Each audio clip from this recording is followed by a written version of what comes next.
Greetings, Fairfield. This is John Essex, and I hope you all are doing well, and hope everyone's staying safe and getting by in these pretty crazy times. I know that I look very different than when you last saw me, but that's just, you know, I thought, why not shave in the middle of a pandemic? so um, we have a little something different for you for worship this week. We've put together just a short video, and Phil is going to bring a message, but I thought I'd introduce what we're doing. We're going to have just some informal touch bases on video that we're going to send out as often as we can, at least once a week. And we would just encourage folks to enjoy it, maybe find some time to center down and reflect, and hopefully we can keep in close contact with everybody, or close communication, but distant contact over these very interesting times. Hope everyone's staying safe, washing their hands, keeping a good social distance, and and yeah. So hopefully we'll have some fun contacting you with this. So with this first video, we're gonna have a little bit of music and have a message from Phil and a little bit of silent worship, and we'll and if it works, we'll do it again. But we're definitely open to suggestions. If you have anything that you would like to share, or if something is working for you, let us know. Um, and for today's video, we've got a little bit of music that we want to share. We thought, in addition to Phil's message, we could share a little bit of a music performance. And I know a lot of folks at Fairfield are musically inclined. So if you have time and the means and a webcam or an iPhone or smartphone, it would be great if you could do a short recording of just any type of musical piece that you would like to do, and send it to me, and I will put it into future videos for use, and we can kind of share a little bit of happiness as we kind of go through these very different times. And because this was a little bit of short notice, we wanted to include some music on this.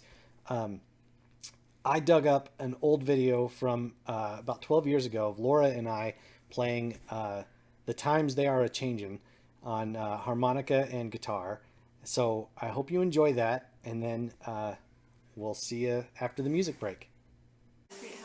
I can start. I can play the first couple lines.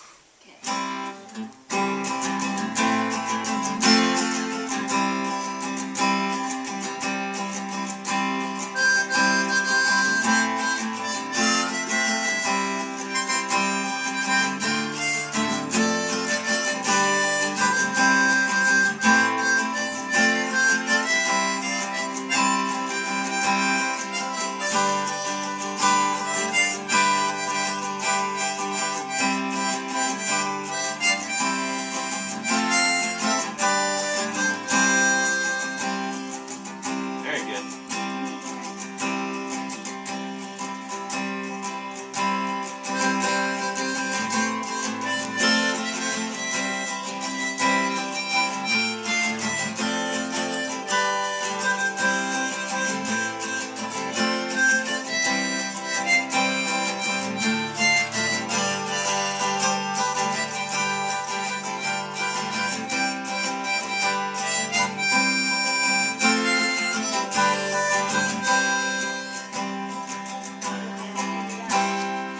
That works. I love it.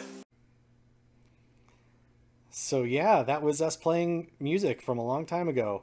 Uh, that was in our apartment in Mansfield, Ohio, before we moved back to Indiana. Um, anyway, hope you enjoyed that. Again, if you would like to play something for us, please do. Please just take a quick video of it, send it to me, or send it to Tom Farrington or whoever you have contact for, and they'll get it to me. But anyway, I hope you enjoyed that, and I hope more of you share some music with us as we all sort of hunker down to get through this. With that said, please enjoy this message from Phil. Welcome, friends, to Fairfield Friends Meeting First Online Worship. Make yourself comfortable. Get yourself in a spirit of worship and join with us. We're glad you're here. When I was a kid, one of the most exciting things that could happen was to have school canceled. It felt like a present to wake up and be told by your mom and dad that school was closed for the day, usually because of snow. All the town's kids would get their sleds and head, ironically, to the park hill next to the school. It made perfect sense at the time. Canceling meeting for worship for 3 weeks felt a bit like that at first, the gift of unexpected time off. But now as we move further into this virus event, the Center for Disease Control is telling us these days of social isolation might extend well into the summer months. Suddenly, what felt like a pleasant Sabbath rest has morphed into an existential layoff. Public libraries are closing, schools, churches, all the places we gather and grow. It's gotten so serious, we Quaker men can't even meet for lunch at the Clayton Cafe on Wednesdays. There's a young woman who works at the Clayton Cafe. Her name is Casey. Casey is a single mother, dependent upon tips to pay her bills. Randy Horton ate at the cafe just before our governor ordered restaurants and bars closed. Casey was very anxious. "Pray for me," she asked Randy. We Fairfield men of the Wednesday Lunch Club are fond of Casey. She's the age of our children, has hundreds of customers each week, but has taken the trouble to remember our names and our dining peculiarities. She's never asked anything of us until now. And now all she's asking for are our prayers. Those men of the Fairfield Lunch Club are good men, all of them, not a stinker in the bunch. So they're praying, but they're also figuring out a way to help Casey make up the income she's already losing. There are millions of Caseys in our nation right now. When one considers the scope of need, it seems overwhelming, and it becomes tempting to sit on our hands and do nothing. I love the story of the little girl walking on the beach with her grandfather, and they came upon a strange phenomenon. Thousands of starfish washed up on the beach. The little girl stopped, bent down, picked one up, and placed it back in the water. The grandfather said that was nice, but saving just one starfish wouldn't matter. The little girl said, "Well, Grandpa, it'll matter to that one." And that's where we're at now, friends. And our choice is the same choice that little girl faced. We can either despair and do nothing, or we can start carrying the starfish back to the water. We can check on our neighbors and friends. We can make runs to the grocery store for those who can't. We can cook a meal for them, help them cover their rent or their mortgage, pay an electric bill, heck, maybe even go all out and loan folks a roll of toilet paper. In the church, we call that sacrificial giving. My mother-in-law, Ruby Apple, was born smack in the middle of the 1918 flu epidemic and told me stories her mother used to tell her when she was just a little child.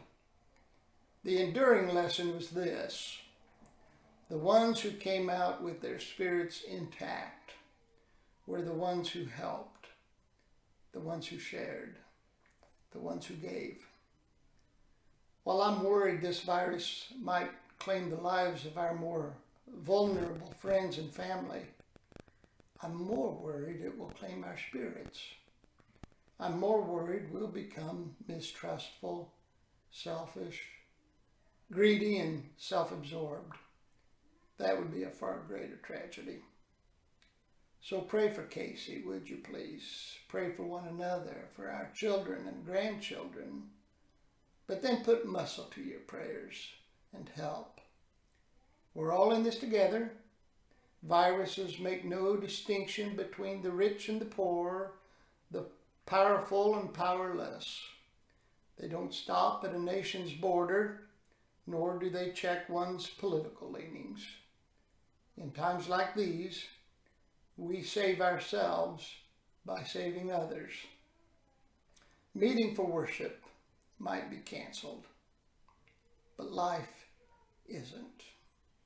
This is still a time for us to learn and grow. The lessons continue, and now we're being tested. Let's hope we pass.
Thank you for gathering, friends.